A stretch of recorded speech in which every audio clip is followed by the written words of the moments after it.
Demonte Colony two vengeance of the unholy இந்த படம் அஜய் ஞானமுத்தோட டைரக்ஷனில் August 15 அதாவது நேற்று தேதியில் ரிலீஸ் ஆச்சு. இந்த படத்தோடைய கதை என்னன்னா, டிமான்டி காலனி ஒன்னுடைய கதைக்களம் எங்கே முடியுதோ அங்கேருந்து ஒரு 6 வருஷத்துக்கு முன்னாடி இருந்து இந்த கதையை ஆரம்பிக்கிறாங்க. அப்போது பிரியா பவானி சங்கருடைய லைஃப்பில் ஒரு சம்பவம் நடக்குது.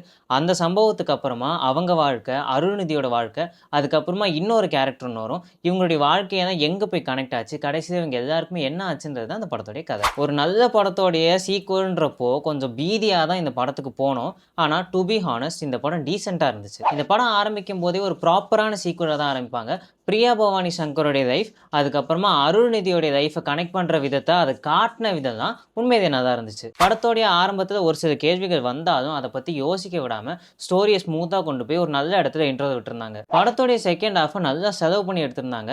ஆனால் விஎஃப்எக்ஸை இன்னும் கொஞ்சம் கான்சென்ட்ரேட் பண்ணியிருக்கலாம். அதே மாதிரி டியூரேஷனை கொஞ்சம் குறைச்சிருக்கலாமோன்னு தோணுச்சு. பட் கிளைமேக்ஸ் கொஞ்சம் இன்ட்ரெஸ்டிங்காகவே இருந்துச்சு. தேர்ட் பார்ட்டுக்கு ஒரு சூப்பரான ரீட் கொடுத்துருந்தாங்க. படத்தில் அங்கங்கே ஒரு சில காமெடிஸ் தான் நல்லா இருந்துச்சு. இந்த படத்தில் டிமான்டியோட செயின் இங்கே எப்படி வந்துச்சுன்றதுக்கு ஒரு சீன் ஒன்று காட்டுவாங்க. அதை பார்க்குறப்போ கிட்டத்தட்ட எப்படி இருந்துச்சுன்னா, போனா போதுன்னு உன்னை காப்பாற்றுறதுக்கு என் உயிரையே கொடுத்து வந்தாலும் உன்னால் என்ன பண்ண முடியுமோ அதை பண்ணிட்டேன்ற மாதிரியே இருக்கும். ஓவராலாக இது ஒரு டீசென்ட் வாட்ச். நீங்கள் கண்டிப்பாக ஒரு வாட்டி தேட்டர்ஸை ட்ரை பண்ணி பார்க்கலாம்.